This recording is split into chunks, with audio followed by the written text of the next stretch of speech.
বাংলাদেশে হামের সংক্রমণ উদ্বেগজনকভাবে বাড়ছে। পরিস্থিতিকে জাতীয়ভাবে উচ্চ ঝুঁকিপূর্ণ বলে সতর্ক করেছে ওয়ার্ল্ড হেলথ অর্গানাইজেশন।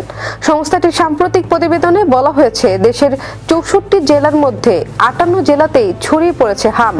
গত 15 মার্চ থেকে 14 এপ্রিল পর্যন্ত প্রায় 19,000-এর বেশি সন্দেহভাজন রোগী শনাক্ত হয়েছে। এর মধ্যে পরীক্ষায় নিশ্চিত হয়েছে প্রায় 3,000-এর কাছাকাছি।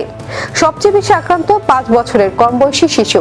অনেকেই টিকা পায়নি বা মাত্র 1 ডোজ টিকা নিয়েছে বলেই সংক্রমণের ঝুঁকি বাড়ছে বলে জানিয়েছে ওয়ার্ল্ড হেলথ অর্গানাইজেশন। স্বাস্থ্য বিশেষজ্ঞরা বলছেন, দ্রুত জরুরি ব্যবস্থা নিয়ে টিকাদান কর্মসূচি জোরদার করা না হলে পরিস্থিতি আরো খারাপ হতে পারে। এদিকে সরকার ইতিমধ্যে দেশব্যাপী হাম রুবেলা টিকাদান কর্মসূচি শুরু করেছে। পাশাপাশি নজরদারি জোরদার, ভিটামিন এ সরবরাহ এবং হাসপাতালের প্রস্তুতি বাড়ানোর উদ্যোগ নেওয়া হয়েছে।